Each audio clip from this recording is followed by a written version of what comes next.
On the morning Ozzy Osbourne passed away, millions felt something collapse inside them.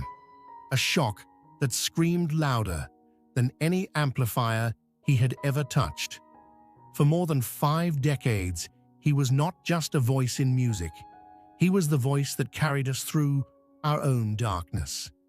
At 76, the Prince of Darkness took his final bow, leaving behind not applause, but a silence that shattered millions of hearts. Fans didn't just mourn an artist, they mourned the man who made them feel less alone in their darkest moments.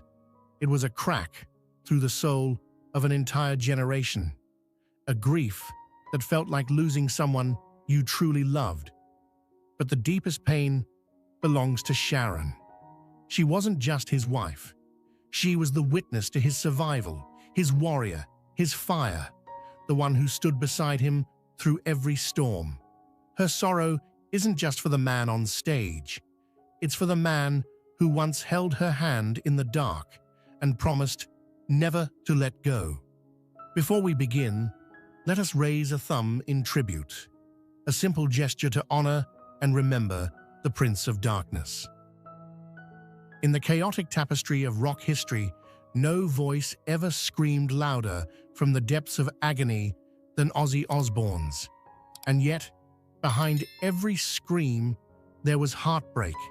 It's tragic, truly, how long it took the world to realize that Ozzy wasn't trying to shock us. He was trying to survive. From the beginning, he was never meant to be here. Born into poverty in Birmingham, arrested by 17, and dismissed as talentless by the industry elites, Ozzy's rise was not a path. It was a climb, with broken fingers, through fire. He wasn't classically trained, didn't look the part of a rock idol, didn't behave like one either. But he had something more powerful than polish. He had presence. When he stepped on stage with Black Sabbath in the early 70s, it was as if pain itself had found a voice. People didn't just hear him, they felt him, because he was real, dangerously real. He once said, "I sang because I didn't know what else to do. I had to scream to stay alive." That wasn't a metaphor. It was a survival tactic. And his shows, wild, chaotic, terrifying, weren't acts. They were confessions. The infamous bat-biting incident in 1982 wasn't theatrical. It was pure Ozzy, impulsive, surreal, and immediately followed by more music. He kept singing, blood on his chin, crowd in disbelief. He didn't leave, because for Ozzy, the stage wasn't a platform. It was sanctuary. He sang through pain, injuries, addiction, and crippling depression. He collapsed backstage, not during the song. He refused to cancel shows even after spinal surgery, even when Parkinson's began taking his mobility in later years. "I owe it to them," he whispered once, when asked why he wouldn't stop. And he meant it. He wasn't performing for fans, he was surviving with them. In his 40s, after nearly dying from alcohol poisoning and multiple overdoses, he rose again. This time, not as the Prince of Darkness, but as its survivor.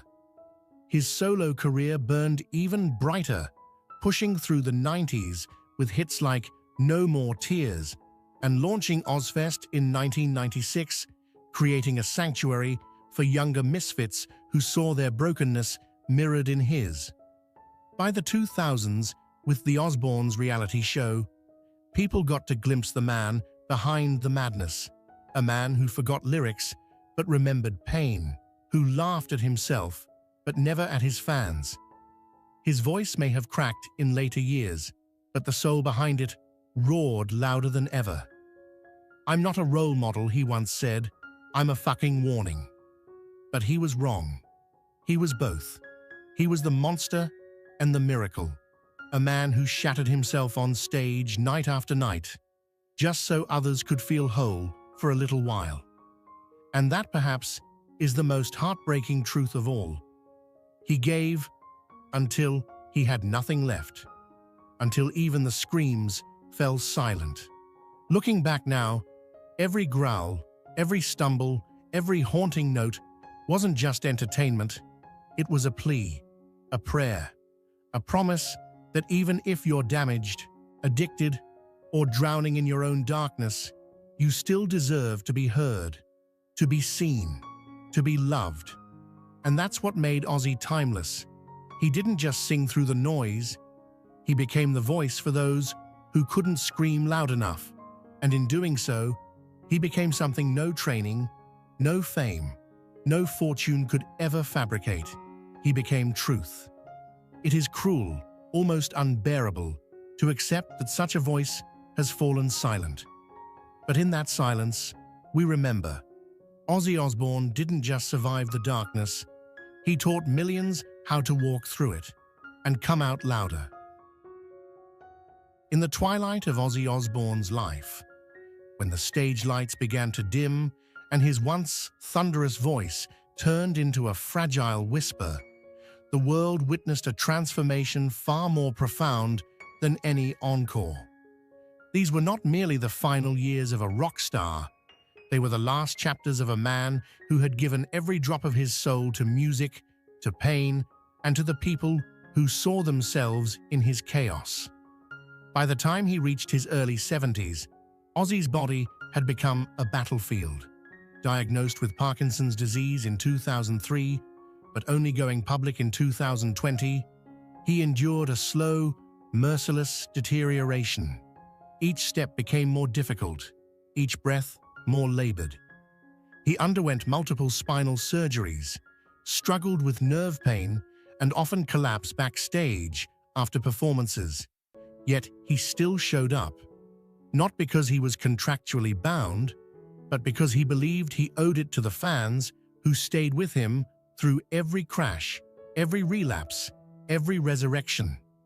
His last great act of defiance came not in the form of a stadium tour, but through the haunting intimacy of vulnerability.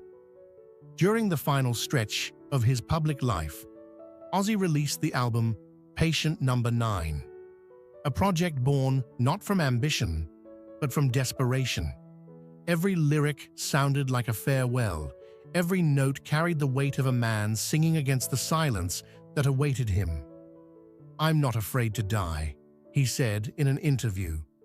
"I'm more afraid of not being remembered." The album was recorded while he was barely able to stand. Friends and collaborators described moments in the studio where he would sing sitting down, gripping the mic stand like a lifeline. There were times he couldn't finish a take without crying, one producer recalled, and still he sang. Still he gave. Because for Ozzy, music was never a performance, it was an exorcism. On July 5th, in what would become his final public appearance tied to performance, Ozzy made a surprise on-stage visit at a festival in Birmingham. He didn't sing, he couldn't, but he stood there, trembling yet defiant, gazing at a sea of fans chanting his name. His eyes, rimmed with tears, seemed to say what his voice no longer could. "Thank you. I'm still here." That moment was not a concert. It was a goodbye, disguised as a wave. For Ozzy, it was more than a gesture. It was the fulfillment of a final wish he had carried quietly through his decline. To stand before his fans one last time and look them in the eyes. It was never about glory nor legacy. It was about gratitude, about offering himself wholly and sincerely, even in physical ruin. As Sharon later shared, he wanted to say goodbye on his own terms, and he did. That final appearance gave him peace. He returned home from Birmingham, emotionally exhausted, but inwardly calm.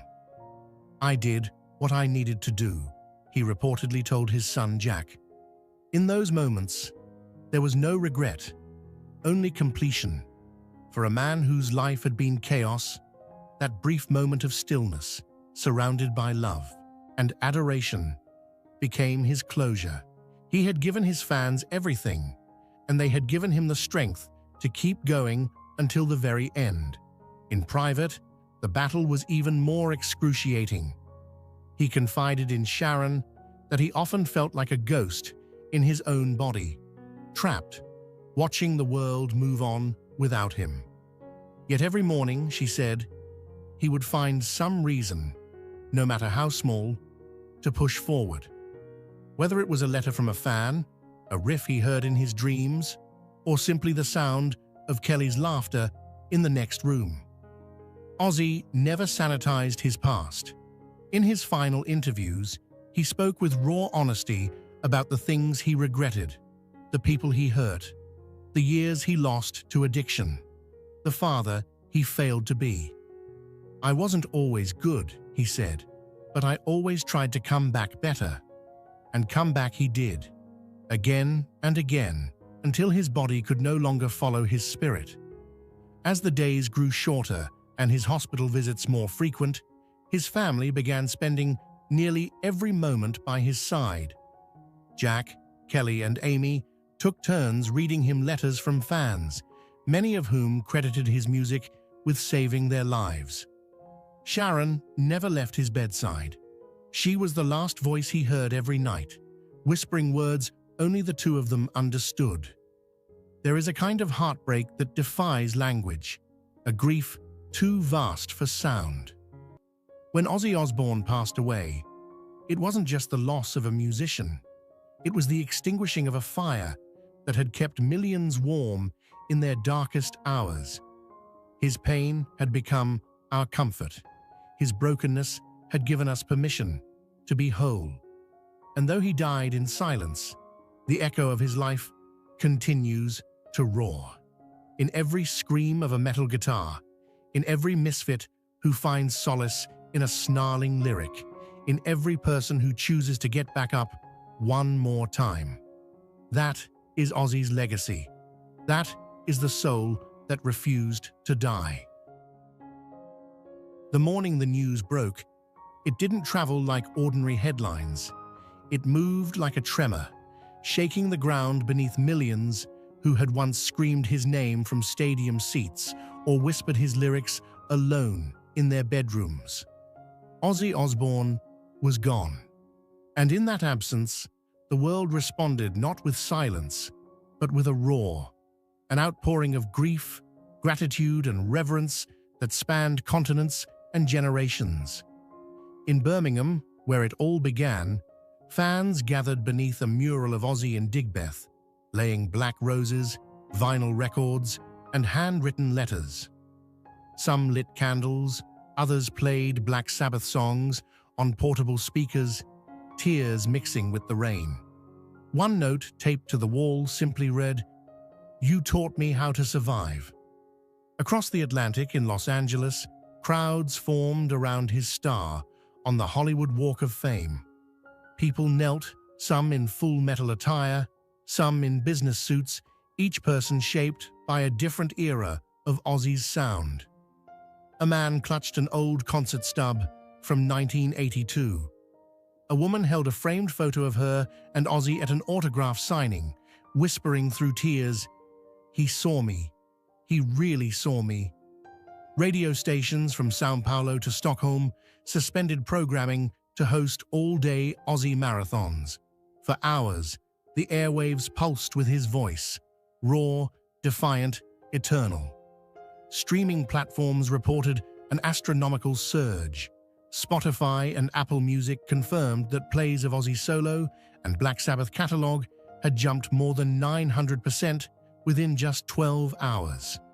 War Pigs, Dreamer, No More Tears, they weren't just songs anymore, they were requiems, tributes, final farewells. On YouTube, old concert footage resurfaced. A 1983 live rendition of Bark at the Moon trended globally.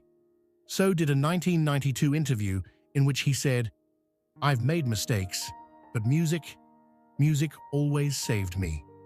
Fans left tens of thousands of comments, some reliving memories, others sharing how Ozzy's music got them through divorces, breakdowns, overdoses, and even suicide attempts. One man wrote, Ozzy didn't just sing about the darkness. He lived in it and showed us the way out. Social media became a tapestry of remembrance. The hashtag #Thank you Ozzy trended across platforms in over 50 countries. Artists from every genre, from heavy metal to hip-hop, offered tributes. James Hetfield of Metallica wrote, "Ozzy was the foundation on which we all built." Post Malone, who collaborated with Ozzy on Take What You Want, simply posted, "The honor was mine." Rest easy, legend. Iron Maiden, Foo Fighters, and members of Judas Priest released formal statements. Sharon Osbourne responded by sharing a black and white photo of Ozzy backstage, head bowed, hands clasped, like in prayer. Her caption, "He gave you everything, even when it hurt, especially when it hurt." Fans organized spontaneous listening sessions, parks, bars, churches, alleyways, anywhere they could gather and turn the volume up just a little louder than usual. In Tokyo, hundreds stood silently in Yoyogi Park holding candles. In Berlin, a local church rang its bells 13 times, once for each Black Sabbath studio album with Ozzy at the helm. At the family's home in LA, a growing sea of tributes stretched down the street. Flowers, flags, drawings, tattoo sketches, even broken guitars, each a symbol of what Ozzy meant to someone. A local artist painted a massive street mural overnight, bearing the words, "He screamed so we could be heard." For Sharon, the flood of love became a strange kind of lifeline. Every message, every flower, "It's like the world is holding him with me," she told a close friend. Though she remained largely silent in public, insiders say she personally read fan letters late into the night, often crying, sometimes laughing, but always clutching a photo of the two of them taken in 1979, the year they fell in love. Jack Kelly and Amy Osbourne also issued brief but deeply personal tributes. Jack's post read, "He wasn't just my dad. He was the loudest, kindest soul I've ever known." Kelly shared an image of Ozzy holding her as a baby, captioned, "You made the darkness beautiful. I'll carry that forever." The public mourning took many forms. Churches lit candles, tattoo shops offered free Ozzy designs, mental health forums opened threads dedicated to sharing stories of how his music helped people battle depression, anxiety, and isolation. One fan wrote, "I was 14, standing on a ledge, and then I heard, 'Mama, I'm coming home.' I stepped back. I chose to stay." Industry leaders moved quickly to memorialize his influence. The Rock and Roll Hall of Fame announced a retrospective exhibit titled "Eternal Prince: The Legacy of Ozzy Osbourne." BBC and ITV scheduled tribute specials. A massive tribute concert at Wembley Stadium entered early planning stages, with discussions underway to include live feeds from Los Angeles and São Paulo. There's also movement to honor him formally. Birmingham city officials proposed renaming a street or square in his honor. A petition for a posthumous knighthood surpassed 500,000 signatures within 48 hours. Yet for all the official declarations and televised specials, the real tribute came in the quiet moments. The woman in her car screaming lyrics into the steering wheel, the teenager discovering Paranoid for the first time, the nurse humming Changes at her patient's bedside. These were the echoes of a man who had given language to pain and turned suffering into song. And that's what makes his absence feel so profound. Ozzy didn't just occupy space in music history, he occupied space in people's lives, in their trauma, in their healing, in their rebellion, and in their redemption. He wasn't sanitized, he wasn't safe, he was real. And in a world where authenticity often feels manufactured, Ozzy Osbourne was unfiltered, unbreakable, and unforgettable. As one fan put it best in a candlelit vigil in Birmingham, "He didn't just teach us how to headbang. He taught us how to hang on." Even in death, Ozzy's voice still plays loud, not just through speakers, but through the hearts of millions who found refuge in his noise. The world mourns, but more than that, the world remembers, loudly, painfully, and with eternal gratitude. In the aftermath of Ozzy Osbourne's death, as millions mourned a global icon, one woman's grief echoed louder than any tribute or candlelight vigil: the grief of Sharon Osbourne. She wasn't just Ozzy's wife. She was his anchor, his battle partner, his fiercest protector, and his mirror. The love story they lived was never scripted, never perfect, but it was brutally real. And now, stripped of her other half, Sharon has found herself at the intersection of unbearable heartbreak and unwavering duty. For over 4 decades, Sharon wasn't just by Ozzy's side. She was his firewall against destruction. She was there when the world turned its back on him, when drugs blurred his reality, when disease weakened his body. She held his hand during the darkest withdrawals, shielded him from the press when he couldn't walk, and pushed him back on stage when his soul still burned, but his body faltered. Sharon knew Ozzy better than the world ever could. And now, as the world bids farewell, it is Sharon who must carry the flame forward. In the days following his death, she has remained largely out of the spotlight, making only a single public statement: he was surrounded by love. But behind closed doors, friends describe her as shattered, and yet stunningly composed. Because even in grief, Sharon is fulfilling a final promise made in whispers, on late nights, when Ozzy feared he'd be remembered as a myth instead of a man. She promised to protect the truth of his legacy, and that's exactly what she's begun to do. The first step, a memorial celebration unlike any other. Sharon is personally overseeing plans for a grand tribute concert at Wembley Stadium, slated for later this year. Not just a concert, but a chronicle, a multi-act event featuring the very musicians Ozzy championed, the ones whose careers were launched by Ozzfest, and those who still wear his influence like armor. Sharon wants it to be raw, electric, and full of heart. No polished eulogies, just roaring guitars, crackling energy, and honest reverence. Because that's how Ozzy would have wanted it. But that's only the beginning.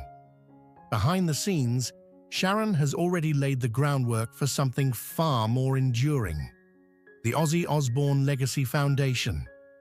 It will focus on 3 causes that shaped Ozzy's later life: mental health awareness, addiction recovery support, and music education for underserved youth. Each pillar reflects a personal war Ozzy fought, and each is meant to serve as a light for others lost in the same shadows. The foundation is not just a tribute, it's Sharon's way of ensuring that Ozzy continues to save lives, even in death. She has also returned to a project she began quietly years ago: her memoir. But not just any memoir. This one focuses on Ozzy's final decade, a time of pain, resilience, tenderness, and love. The book, still untitled, will document the long hospital nights, the cancelled tours, the quiet conversations, and the sacred moments the cameras never saw. It will be brutal, it will be beautiful, and it will be hers. Sources close to the family say the memoir is more than half complete.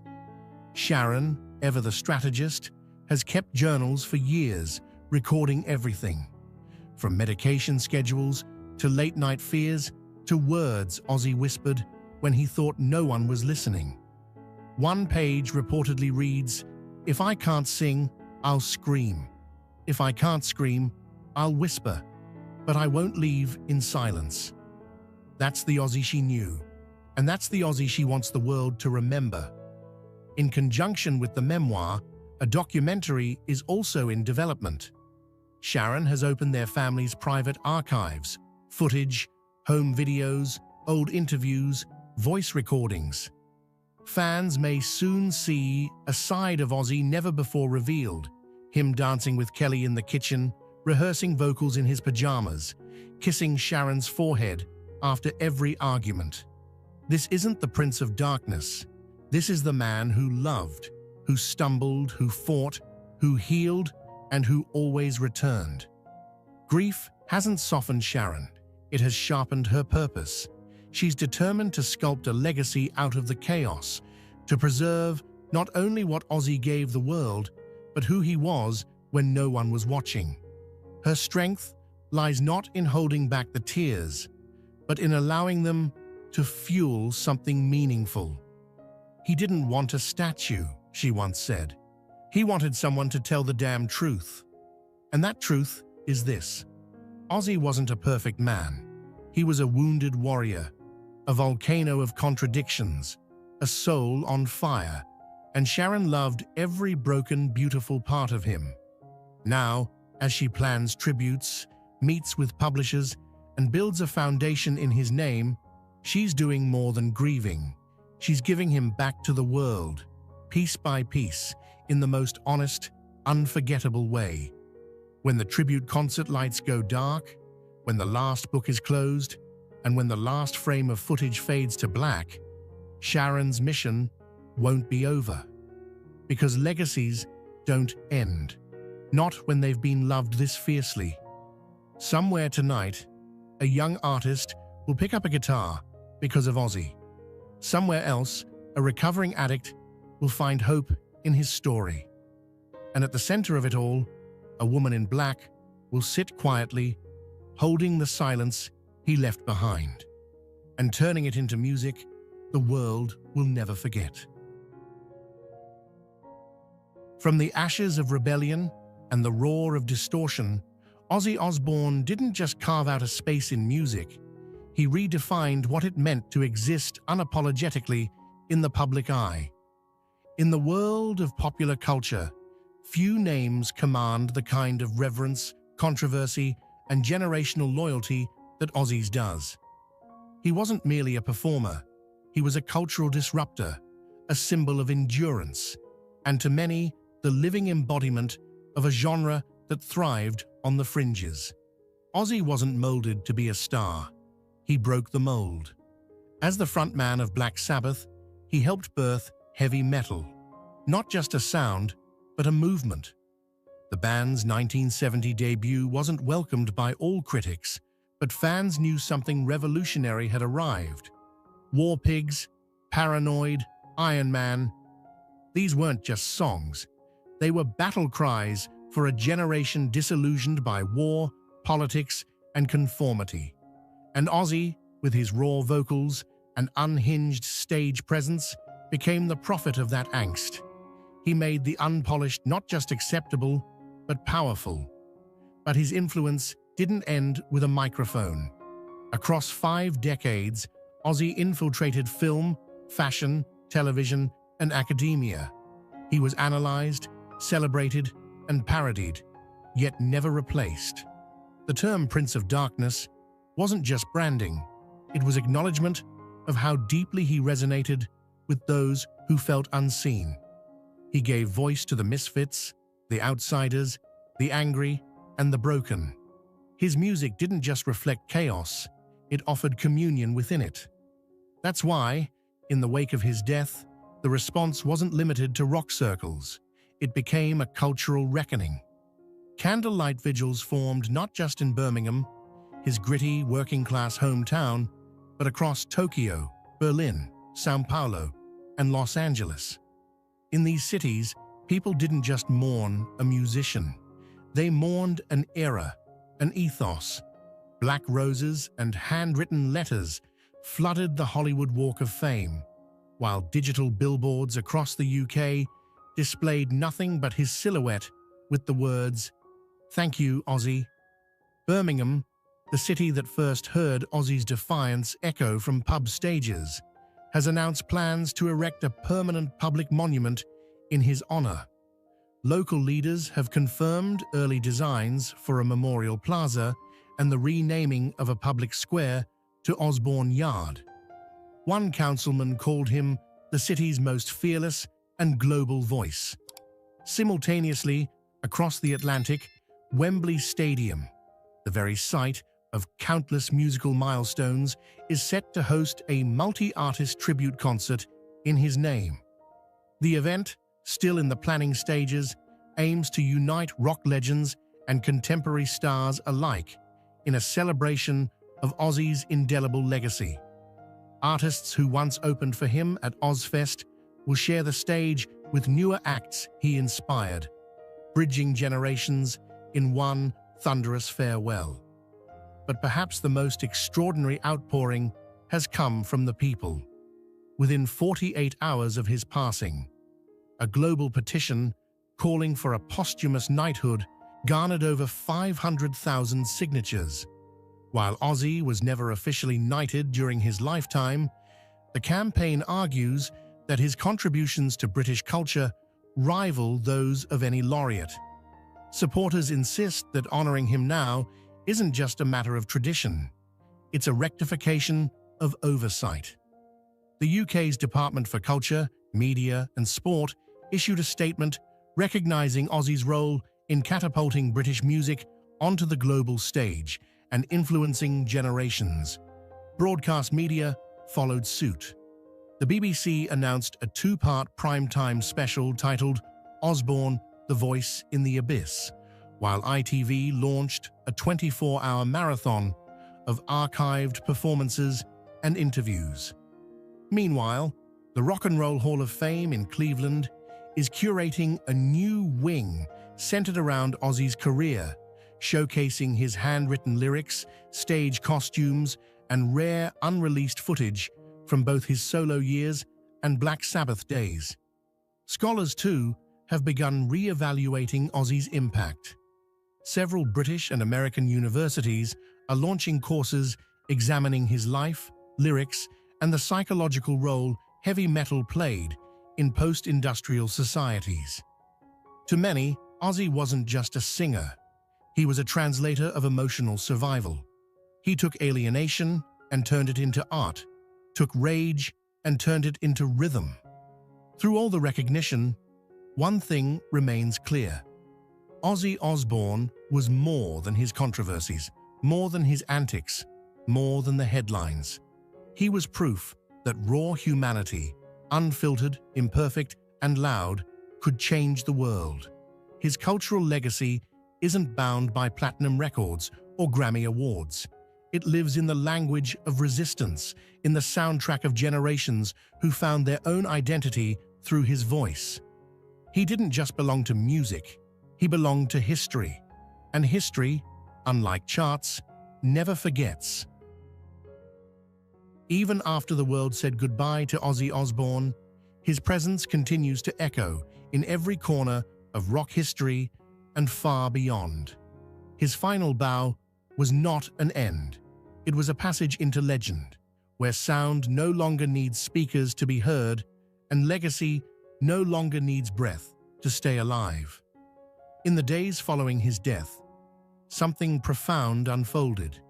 Not just grief, but a resounding reflection on what it meant to be alive in the age of Ozzy. Ozzy didn't just create music. He created a blueprint for survival, a living embodiment of resilience. He wore his flaws as armor and his pain as proof. Generations of fans, from teenagers in dimly lit bedrooms to battle-scarred veterans of life, found in Ozzy something they couldn't find anywhere else. Permission to be imperfect, loud, broken, and still worthy of love. His legacy isn't only etched into platinum records, but into the hearts of those who survived their own inner chaos, with his voice guiding them through the dark. Bands like Ghost, Slipknot, Avenged Sevenfold, Bring Me the Horizon, and countless others don't just cite Ozzy as an influence. They carry pieces of his rebellion in their DNA. His signature blend of madness and meaning has become the standard by which rawness and authenticity are measured. Yet no one has replicated it, because Ozzy wasn't a template. He was a spiritual force, a scarred prophet of the misfit gospel. The quote that now circulates like scripture in memorials and murals says it best. He didn't just leave behind music, he left behind a philosophy. Be loud, be broken, be fearless, be you. These words aren't just an epitaph. They are a rallying cry for the outcasts, the loners, the misunderstood, everyone who ever felt they didn't fit into the mold the world offered them. He taught us that vulnerability is not weakness, that madness is not failure, that music is not decoration, but weaponry for survival, for rebellion, for self-love. And even when his body betrayed him, when the tremors grew and the pain deepened, Ozzy's voice never lost its bite. He once said, "If I die on stage, let it be because I was doing the only thing I've ever truly loved." And though his last performance came months before his final breath, it felt like he died doing exactly that, giving everything to his audience, holding nothing back. In universities now adding Ozzy's life to pop culture and musicology curricula, he's not just a rock star, he's a case study in authenticity. In therapy groups, his lyrics are quoted by those learning to name their own demons. And in households still playing Paranoid or Mama, I'm Coming Home, he is the sound of both catharsis and celebration. What makes Ozzy's legacy eternal isn't just his accomplishments, it's that he gave the broken a map to wholeness without ever pretending to be whole himself. He didn't offer perfection, he offered truth. He showed the world how to scream without apology, how to rise without erasing the scars, how to love fiercely despite the darkness inside. In doing so, he transcended genre, era, and identity. Ozzy didn't just build a house of metal, he infused it with soul. Now that house stands taller than ever, sheltering every voice that trembles but chooses to sing anyway. As long as there are those who choose raw truth over polish, soul over spectacle, and fire over fear, Ozzy Osbourne will never fade. His voice will live in every whisper of rebellion, every chorus of survival, every anthem that refuses to die quietly. And so, the final note isn't silence, it's legacy, eternal, uncompromising, unforgettable. But if Ozzy was the fire, Sharon was the flamekeeper. For more than 4 decades, she stood beside him. Not in the spotlight, but in the storm. She wasn't just his wife. She was his fiercest protector, the architect of his second act, the voice that carried him when his own began to falter. Through addiction, illness, and chaos, she never left his side. In the quiet, after his final breath, it is Sharon who now bears the weight of legacy, not with fanfare, but with love, not with myth, but with memory. Every tribute planned, every foundation formed, every story told, bears her fingerprints. Ozzy may have been the Prince of Darkness, but Sharon, she was his light. If this story moved you, share your memory of Ozzy in the comments. Which song got you through your hardest moment? What did he mean to you? Let's keep his spirit loud, broken, fearless, together.